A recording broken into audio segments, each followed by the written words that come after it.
મંતવ્ય ન્યૂઝમાં આપનું સ્વાગત છે ને સિટી લાઈવ સાથે હું છું હિરલ। નજર કરીએ સમાચારો પર। ગુજરાતમાં અત્યારે ગુજરાત પોલીસ પર જ હુમલાઓ થઈ રહ્યા છે।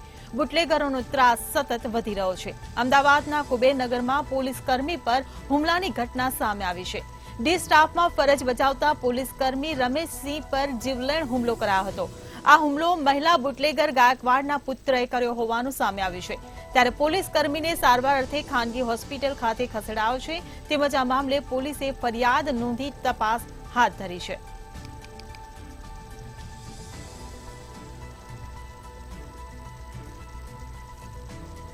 તો પોલીસ કર્મી પર મહિલા બુટલેગરના પુત્રએ હુમલો કર્યાની ફરિયાદ નોંધાઈ છે। કુબેરનગરમાં ડી સ્ટાફના પોલીસ કર્મી પર હુમલો થયો છે।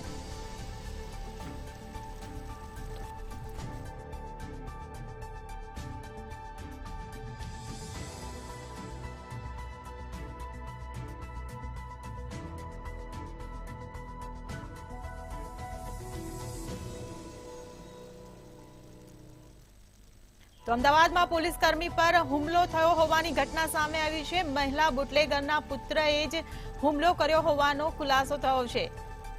તો પોલીસ કોન્સ્ટેબલ રમેશસિંહ પર જીવલેણ હુમલો કરવામાં આવ્યો છે। હાલ સારવાર ખાતે હોસ્પિટલ ખસેડવામાં આવ્યો છે। તો પોલીસે પણ ગુનો નોંધી તપાસ હાથ ધરી છે। કુબેરનગરમાં ડી સ્ટાફના પોલીસ કર્મી પર હુમલો થયો હોવાની ઘટના સામે આવી છે। ત્યારે અમદાવાદમાં પોલીસ કર્મી પર જીવલેણ હુમલો કરવામાં આવ્યો છે। તો કુબેરનગરમાં ડી સ્ટાફના પોલીસ કર્મી ફરજ પર હાજર હતા। ફરજ દરમિયાન તેમની પર જીવલેણ હુમલો થયો છે। આ હુમલો મહિલા બુટલેગરના પુત્રએ કર્યો હોવાનું સામે આવ્યું છે। તો પોલીસે પણ તપાસ હાથ ધરી છે। ગુનો નોંધીને તપાસની કાર્યવાહી શરૂ કરી છે। તો પોલીસ કર્મી જેની પર જીવલેણ હુમલો થયો છે તે હાલ ખાનગી હોસ્પિટલમાં સારવાર હેઠળ છે। તો અમદાવાદમાંથી કુબેરનગરમાં પોલીસ કર્મી પર હુમલો થયો હોવાની ઘટના સામે આવી છે। પોલીસ કોન્સ્ટેબલ રમેશસિંહ પર આ જીવલેણ હુમલો કરવામાં આવ્યો છે। મહિલા બુટલેગર ગાયકવાડના પુત્રએ આ પોલીસ કર્મી પર હુમલો કર્યો છે। ત્યારે અમદાવાદમાં પોલીસ કર્મી પર હુમલો થવાની ઘટના સામે આવતા ચકચાર મચી છે। તો હાલ જેની પર હુમલો થયો છે તે પોલીસ કોન્સ્ટેબલ રમેશસિંહ સારવાર હેઠળ ખાનગી હોસ્પિટલમાં છે। તો મહિલા બુટલેગર ગાયકવાડના પુત્રએ હુમલો કર્યો હોવાનું સામે આવ્યું છે। પોલીસે તપાસના ચક્રો ગતિમાન કર્યા છે। આરોપી સામે ગુનો નોંધીને તપાસ હાથ ધરી છે।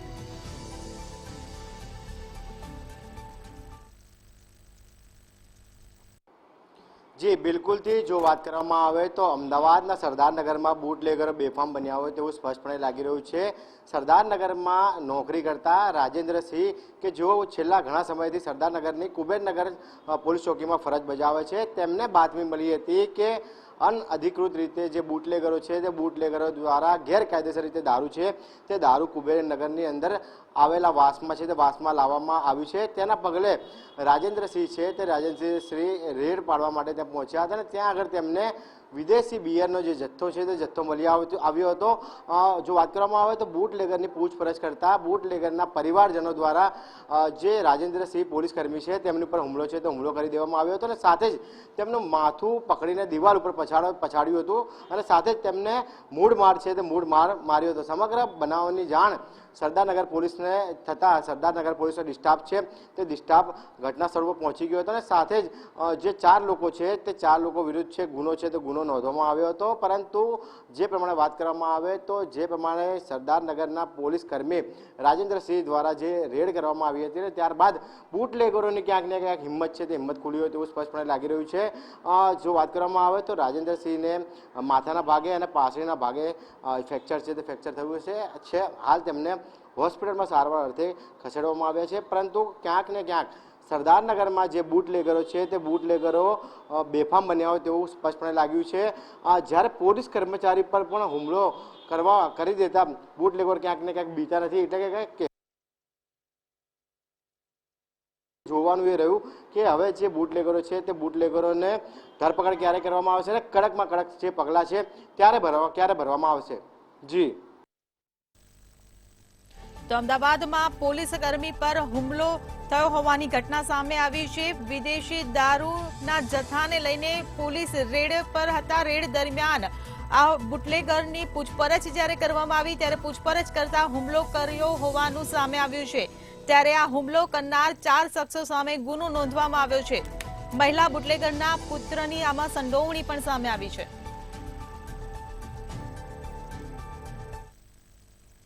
જૂનાગઢ જિલ્લાના વંથલી તાલુકાના રવની ગામે વાડી વિસ્તારમાંથી આવતા પિતા પુત્રની ગોળી મારીને હત્યા કરવામાં આવી હતી।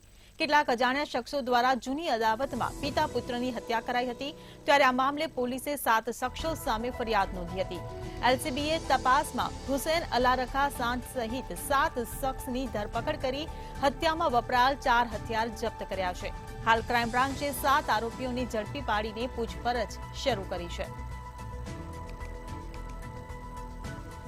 તો જૂની અદાવતમાં પિતા પુત્રની હત્યા કરવાને મામલે એલસીબી પોલીસે હત્યાના 5 આરોપીઓને ઝડપી પાડ્યા છે। તો જૂની અદાવતમાં પિતા પુત્રની હત્યા કરાઈ હોવાનું સામે આવ્યું છે। એલસીબી પોલીસે હત્યાના 5 આરોપીઓને ઝડપી પાડ્યા છે। મુખ્ય સૂત્રધાર રહીમ ઉર્ફે ખુરી સાંદ આરોપી ઝડપાયો છે। તો 7 શખ્સો સહિત હત્યામાં વપરાયેલ હથિયાર પણ જપ્ત કરવામાં આવ્યા છે।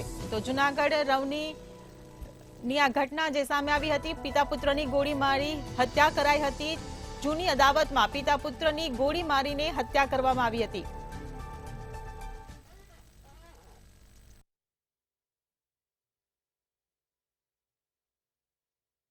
જી ચોક્કસ કે જૂનાગઢના જે વંથલી તાલુકાના રવની ગામે ગત 11 તારીખની રાત્રિના સમયે જે હત્યાનો બનાવ બન્યો હતો ને જેમાં ડબલ મર્ડરની ઘટનામાં 7 જેટલા આરોપી ફરિયાદ નોંધાઈ હતી। હાલ જે પિતા પુત્રની જે હત્યા થઈ હતી જેની અંદર જે જુસબ અલ્લા રખા છે તેના ભાઈ હુસેન અલ્લા રખા સહિત 7 શખ્સો દ્વારા આ હત્યાને અંજામ આપ્યો છે। જેમાં જુસબ અલ્લા રખાના ભાઈ હુસેન અલ્લા રખા સાંદ રહીમ ઉર્ફે ખુરી સાંદ દ્વારા આખું કાવતરું રચ્યું હતું।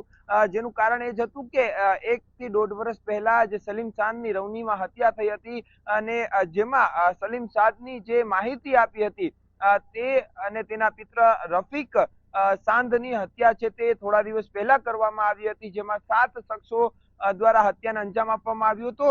જેની અંદર રહીમ ઉર્ફે ખુરી સાંદ, હુસેન અલ્લા રખા સાંદ, ઇમ્તિયાઝ, જુમ્મા હબીબ સાંદ, હનીફ સાંદ, હબીબ ઇબ્રાહિમ સાંદ અને ઇસ્માઇલ ઇબ્રાહિમ સાંદ આમ 7 શખ્સો દ્વારા આ હત્યાને અંજામ આપવામાં આવ્યો હતો। જુદા જુદા 4 જેટલા હથિયારો છે ત્યાં હત્યાની અંદર વાપરવામાં આવ્યા હતા અને હાલ પોલીસે 7 આરોપીઓને ઝડપી લેવામાં આવ્યા છે।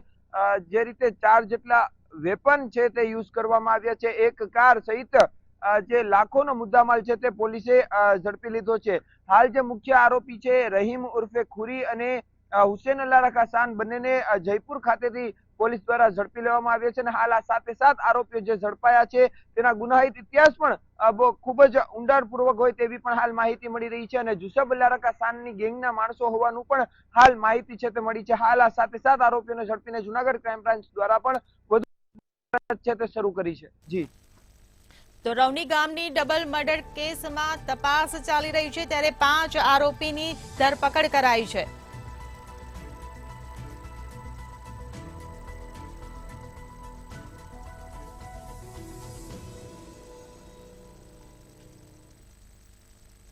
વડોદરા સહિત સમગ્ર રાજ્યમાં સાયબર ફ્રોડના કિસ્સાઓમાં સતત વધારો જોવા મળી રહ્યો છે। ત્યારે હાલમાં ઓનલાઈન ટ્રેડના નામે ઠગબાજો દ્વારા ખૂબ મોટી ઠગાઈઓ આચરવામાં આવી રહી છે। ત્યારે વડોદરા શહેર સાયબર ક્રાઇમે ઓનલાઈન ટ્રેડ કરવાના બહાને પૈસા કમાવાની લાલચ આપીને છેતરપિંડીના ગુનામાં સંડોવાયેલા 17 ઈસમોની ધરપકડ કરી છે। જેમાં ઈસમો દ્વારા કમિશનમાં સાયબર ક્રિમિનલ્સને બેંક ખાતું ઉપયોગમાં આપ્યું હતું। તો વધુ એક સાયબર ક્રાઇમની ઘટના સામે આવી છે। 17 આરોપીઓને પોલીસે ઝડપી પાડ્યા છે। ઓનલાઈન ટ્રેડ કરવાના બહાને છેતરપિંડી કરાતી હોવાની આ ઘટના હતી। પૈસા કમાવાની લાલચ આપી છેતરપિંડી આચરવામાં આવતી હતી। તો સાયબર ક્રાઇમે 17 યુવકોની આ મામલે ધરપકડ કરી છે। રાજ્યમાં સાયબર ફ્રોડના કિસ્સાઓમાં દિવસે ને દિવસે વધારો થઈ રહ્યો છે ત્યારે વધુ એક સાયબર ફ્રોડ સામે આવ્યો છે અને આ સાયબર ફ્રોડને લઈને 17 આરોપીની ધરપકડ કરાઈ છે। તો વડોદરા સાયબર ક્રાઇમે 17 આરોપીની ધરપકડ કરી છે। ઓનલાઈન ટ્રેડ કરવાના બહાને આ યુવકોએ સાયબર ફ્રોડ કર્યો હતો ત્યારે સાયબર ક્રાઇમે 17 યુવકોની આ તમામ મામલે ધરપકડ કરી છે। ઓનલાઈન ટ્રેડ કરવાના બહાને યુવકો છેતરપિંડી આચરતા હતા। ભારતમાં મેટ્રો સિટીથી નાના ગામડા સુધી હવે ઇલેક્ટ્રોનિક્સ ઉપકરણોનો વપરાશ વધતો જાય છે. હવે ગામડાનો માનવી હોય કે મેટ્રો સિટીનો માનવી હોય, તે ઇલેક્ટ્રોનિક્સ ઉપકરણો દ્વારા બેંકનું ટ્રાન્ઝેક્શન હોય કે ગૂગલ પે થી નાના નાના આર્થિક વ્યવહાર હોય તે કરતો થઈ ગયો છે ને આ જ કારણથી દિવસે દિવસે સાયબર ક્રાઇમ વધી રહ્યું છે. રોજ એક કિસ્સો સાયબર ક્રાઇમમાં આવે છે ફરિયાદ સ્વરૂપે, અને સાયબર ક્રાઇમ પોલીસને એક મહિના આ કેસનો ઉકેલ લાવતા થાય છે. ત્યારે સંસ્કારી નગરી વડોદરામાં એક સાયબર એટલે ફ્રોડની ફરિયાદ નોંધાવી હતી, અને ફ્રોડમાં જે વિગત હતી કે L&T ના ડેપ્યુટી જનરલ મેનેજર રામકૃષ્ણ બેડુદુરી ની સાથે ગઠિયાઓએ 94.18 લાખ રૂપિયાની છેતરપિંડી કરી છે. L&T ના ડેપ્યુટી જનરલ મેનેજર જે ટેકનિકલ જાણકારી ધરાવે તેવી વ્યક્તિ સાથે સાયબર ગઠિયાઓએ ક્રાઇમ કર્યું છે, અને રામકૃષ્ણએ 94.18 લાખ ગુમાવ્યા છે.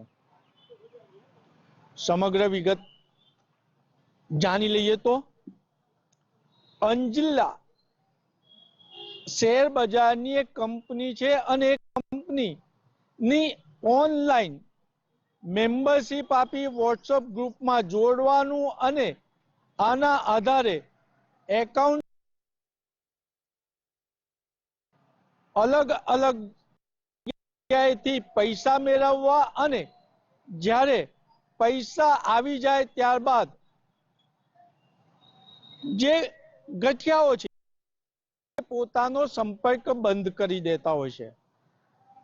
વડોદરા શહેરમાં સાયબર ક્રાઇમના આવા જ ગઠિયાઓ હતા, જેમની 17 જણાની પોલીસે અટકાયત કરી છે. સંસ્કારી નગરી વડોદરામાં જે 17 ગઠિયા પકડાયા છે તેમને જે સાયબર ક્રાઇમનો મુખ્ય ગુનેગાર છે તેની પાસેથી અમુક ટકા દલાલી મેળવી અને પોતાનું એકાઉન્ટ વપરાશ માટે આપ્યું હતું. સાયબર ક્રાઇમના મોટા ગઠિયાએ આ 17 વ્યક્તિઓના એકાઉન્ટનો ઉપયોગ કર્યો હતો, અને તેમને દલાલી પેટે 5,000 10,000 જેવી રકમો આપી હતી, અને તમામ પૈસા તફડાવી લીધા હતા.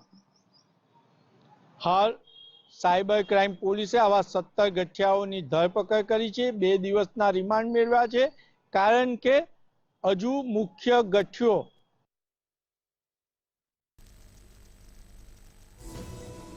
તો L&Tના ડેપ્યુટીના મેનેજર સાથે સાયબર ગઠિયાઓએ 94.18 લાખની છેતરપિંડી કરી હોવાની ઘટના સામે આવી હતી, જેમાં 17 આરોપીની સાયબર ક્રાઇમે ધરપકડ કરી છે. તો ઓનલાઈન ટ્રેડ કરવાના બહાને આ છેતરપિંડી આચરાઈ હતી. તો ધરપકડમાં 2 દિવસના રિમાન્ડ પણ માંગવામાં આવ્યા છે. તો હજી પણ મુખ્ય જે આરોપી છે તે હજી પોલીસ સકંજામાં નથી. તો ઓનલાઈન ટ્રેડ કરવાના બહાને છેતરપિંડી આચરાઈ હતી.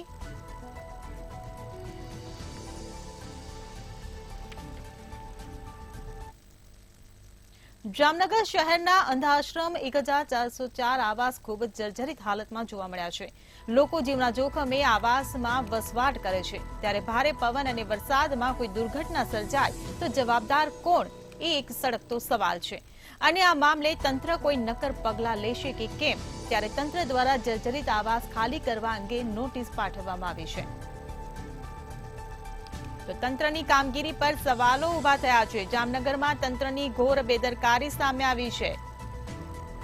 તો જર્જરિત અંધાશ્રમમાં જીવના જોખમે લોકો વસવાટ કરી રહ્યા છે. કોઈ દુર્ઘટના સર્જાય તો આખરે જવાબદાર કોણ, તેવા અનેક સવાલો ઉભા થઈ રહ્યા છે.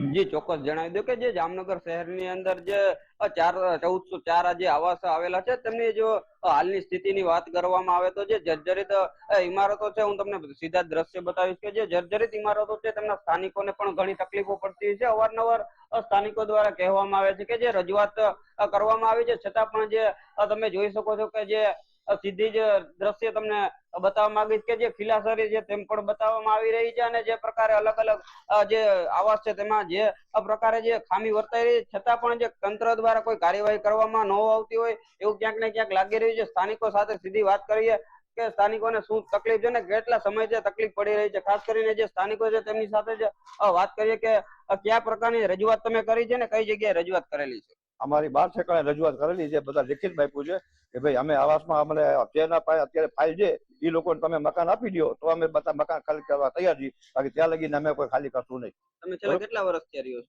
હું રહું છું અને 24 વર્ષ થયા. આવા લાગ્યો તરીનું અહીંયા રહું છું. કઈ કઈ જગ્યાએ રજૂઆત કરીને રજૂઆત અમે 12 ઠેકાણે લીધી છે. 12 અમારું નામ તો યાદ ન હોય, બાકી બધા ઠેકાણે મહાનગરપાલિકામાં મ્યુનિસિપલ બધાને અરજી કરી છે, પ્રોપેટર ને મેરામણ બધાને કરી છે. રજૂઆત કર્યા બાદ તંત્ર હજી લગીને કોઈ જાતનો જવાબ આવ્યો નથી. 1.5 મહિનો થયો અમે રજૂઆત કરી છે. જી ભાઈ, શું છે હાલની સ્થિતિ તમારા મકાનની અને કયા પ્રકારે તમે રજૂઆત કરવા છતાં તંત્ર દ્વારા કોઈ કાર્યવાહી કરવામાં આવી છે કે નહીં? મને અહીંયા 18 વર્ષે રહું છું આવાસ કોલોનીમાં, પણ આ લોકો બહારના ફોટા પાડીને વયા જાય છે. આમાં બધા નબળી કોમ રહીએ છે, એ લોકો કે જેને નામનું હોય એમ થાય. હવે આમાં તો એવું છે કે ક્યાં ગોતવા જાય બધા. આ અંદર જોવો તમે કાંઈ પણ છે નહીં, બહારથી આ લોકો ફોટા પાડી વયા જાય છે.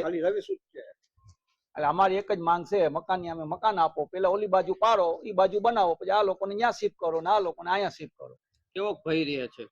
ભય તો બહુ જ રહે છે. સરકાર એમ કે છે અમે હાથ સરકાર કાંઈ પણ થાય અમારી જવાબદારી નથી.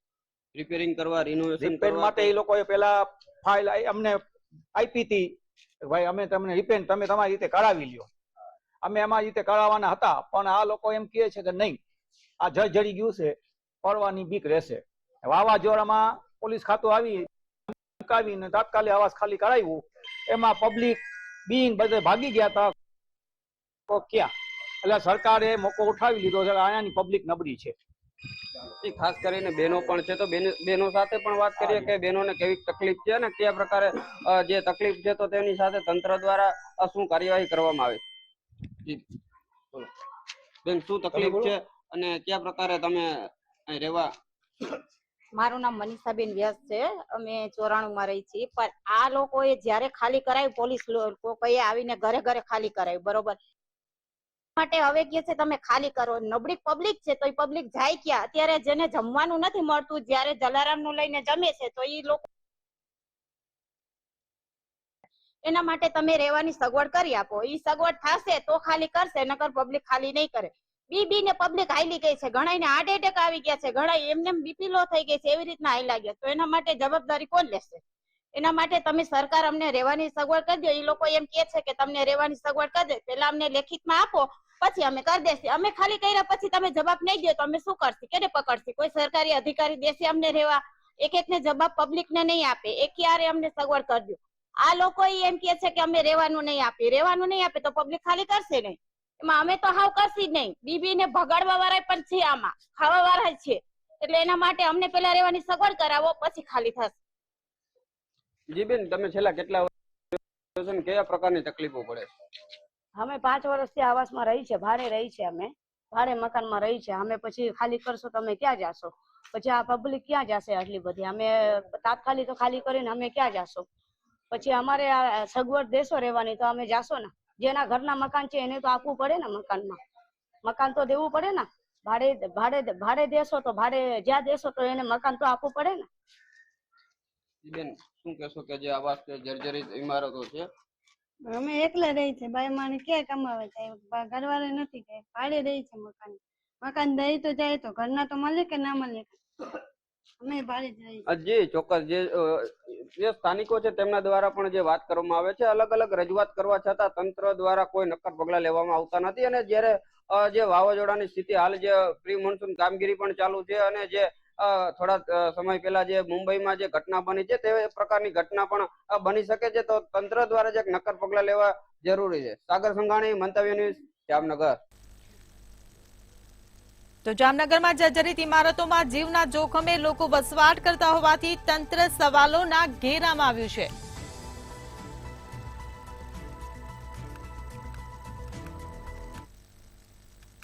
ભાવનગર મનપાની ટીમે મોટી કાર્યવાહી કરી છે. વોટર વર્કસ વિભાગે પાણીના 156 ભૂતિયા કનેક્શનો ઝડપ્યા છે, જેમાં પાણીની સપ્લાય લાઇનમાં પીવીસીના પાઇપો દોડાવી લાઇન બ્લોક કરી પાણીની ચોરી કરવામાં આવતી હતી. કુંભારવાડા અક્ષરપાર્ક શેરી નંબર 3 માં તમામ કનેક્શનો કટ કરવામાં આવ્યા હતા અને પાઇપો જપ્ત કરી તમામ પાસેથી પેનલ્ટી અને પાણી ચાર્જ વસૂલવા કાર્યવાહી હાથ ધરાઈ છે.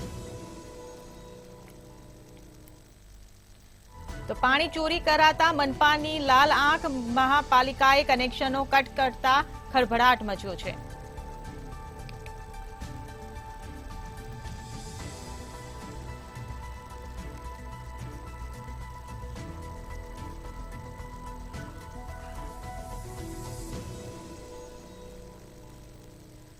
તો હિરેન ચૌહાણ લાઈવ આપણી સાથે જોડાઈ ગયા છે. જી હિરેન, જે રીતે આ ભૂતિયા કનેક્શનોની જે કાર્યવાહી સામે આવી છે, જે કનેક્શનો સામે આવ્યા છે, તેને લઈને કાર્યવાહી શું કરવામાં આવી રહી છે? જી ચોક્કસ જણાવો તો ભાવનગર શહેરમાં છેલ્લા ઘણા સમયથી પાણીના પ્રશ્નને લઈને લોકોની ફરિયાદો છે તે વ્યાપક રીતના વધી રહી છે. ભાવનગર મહાનગરપાલિકાનો વોટર વર્કસ વિભાગ છે તેને છેલ્લા 2 વર્ષની અંદર પાણીની ટાંકીઓથી લઈને પાણીના પ્રશ્નને વધુ રીતના કહી શકાય કે નિષ્ક્રિય કરવા માટે અનેક પગલાઓ લીધા છે. તેમ છતાં જે પ્રશ્ન ફરિયાદો છે તેની સંખ્યા છે તે નથી ઘટતી રહી. તેને લઈને જે અમુક વિસ્તારો ભાવનગરના છે તે આગળ પહેલી વખત કહી શકાય કે એવી કાર્યવાહી કરવામાં આવી છે, તેને લઈને લોકોમાં ખળભળાટ મચી ગયો છે. ગઈકાલે મહાનગરપાલિકાના વોટર વર્કસ વિભાગ દ્વારા સવારના અચાનક વહેલી સવારથી જ જે પાણીના કનેક્શન હોય છે, મુખ્ય લાઈન હોય છે, તેની તપાસ હાથ ધરવામાં આવી હતી, જેની અંદર 156 ભૂતિયા કનેક્શનો એટલે કે ગેરકાયદેસર કોઈ પણ પરવાનગી વગર પાણીની લાઈનો જેને લીધો હોય તેવા કનેક્શન સામે આવ્યા હતા. બીજી તરફ 43 લાઈનો એવી સામે આવી હતી કે જે નિયમ અનુસાર અડધાની લાઈન પાણીની હોવી જોઈએ, તેની ઉપર વટ જઈને પોણાની કે 1ની લાઈન છે તે લેવામાં આવી હતી. અને 8 લાઈનો એવી કે જે મુખ્ય જે પાઇપલાઈન હોય છે પાણીની સપ્લાયની, તેની અંદર સીધી પીવીસીની પાઇપો નાખીને પાણી કનેક્શન લીધા હતા. ત્યારે આજ રોજ સવારેથી પણ ભાવનગરના વિવિધ વિસ્તારોમાં આ કાર્યવાહી હાથ ધરવામાં આવી છે. તેમાં આજનો જે આંકડો કરીએ તો 250 થી વધારે કહી શકાય કે તપાસ છે તે કરવામાં આવી છે. તેમાં 30 ગેરકાયદેસર પાણીની લાઈનો છે તે ઝડપી લેવામાં આવી છે. હાલ મહાનગરપાલિકાના વોટર વર્કસના જે અધિકારી છે તેના દ્વારા સતત પ્રકારની ટીમને લઈને ભાવનગર શહેરના વિવિધ વિસ્તારોની અંદર આ કામગીરી હાથ ધરવામાં આવી છે અને જે કનેક્શન ગેરકાયદેસર છે તેને કાપી નાખવામાં આવ્યા છે. અને બીજી તરફ જેને જી હિરેન, સમગ્ર માહિતી બદલ આભાર.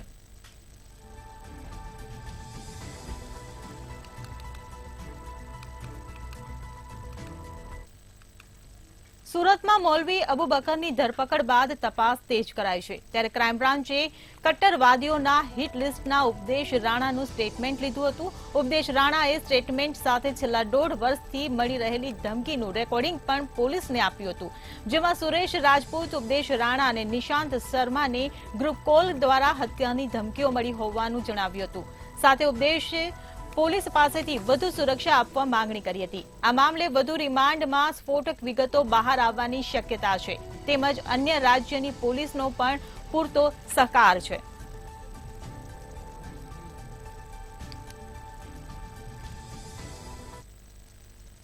સુરત પોલીસે 4 મેના રોજ હિન્દુ નેતા ઉપદેશ રાણાને ધમકી આપવાના મામલે સુરત ક્રાઇમ બ્રાન્ચ દ્વારા ચોક બજાર વિસ્તારમાંથી કઠોર મોલાના સોહેલની ધરપકડ કરાઈ હતી. ત્યારબાદ નેપાળ અને મહારાષ્ટ્રથી 2 આરોપીઓને ઝડપી લેવામાં આવ્યા હતા. ત્યારે આ કેસમાં મોલાના સોહેલ દ્વારા 2 જન્મના પ્રમાણપત્ર અને 2 ઇલેક્શન કાર્ડ મળી આવ્યા છે. આ કેસમાં પાકિસ્તાની કનેક્શન ધરાવતો ડોગર નામ ખુલ્યું છે. આરોપીઓની પૂછપરછમાં વધુ તપાસમાં જોવા મળ્યું હતું કે મોટા ખુલાસા પણ થયા છે આ કેસમાં અને તેમને ટેરર ફંડિંગ પણ આપવામાં આવ્યું હતું. આ તમામ ઇસમો પાકિસ્તાન સાથે જોડાયેલા ડોગર નામના વ્યક્તિના સંપર્કમાં હતા. સુરત પોલીસે ડોગરનો ફોટો સોશિયલ મીડિયા સમક્ષ જાહેર આજરોજ કર્યો છે અને આ ફોટો આરોપીના મોબાઈલમાંથી મળી આવ્યો છે. પોલીસને તપાસ દરમિયાન એવું પણ જાણવા મળ્યું હતું કે સોહિલ કઠોર ગામનો રહેવાસી છે અને તેની પાસે 2 ચૂંટણી કાર્ડ મળી આવ્યા છે અને આ બંને ચૂંટણી કાર્ડના નંબર અલગ અલગ છે. આ ઉપરાંત તેની પાસેથી જન્મના પણ 2 સર્ટિફિકેટ મળ્યા છે અને તેમાંથી એક સુરતનું છે અને બીજું નવાપુર મહારાષ્ટ્રનું છે. શહેનાજની પૂછપરછ દરમિયાન જાણવા મળ્યું હતું કે તે પાકિસ્તાની હેન્ડલર ડોગરના સંપર્કમાં હતો અને ડોગરનું નેટવર્ક દેશના અલગ અલગ રાજ્યોમાં ફેલાયેલું છે. યુપી એટીએસની તપાસમાં પણ એવું નામ સામે આવ્યું છે કે અને હિન્દુ નેતાઓની ધમકી આપવામાં પણ આ ડોગરનું નામ સામે આવી રહ્યું છે.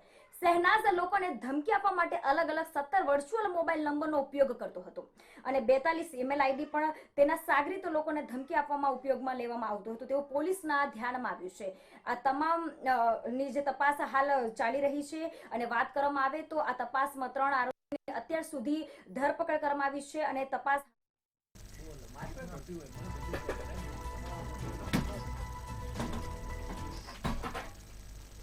તો હાલ સમાચારોમાં બસ આટલું જ. વધુ સમાચાર માટે જોતા રહો મંતવ્ય ન્યૂઝ. નમસ્કાર.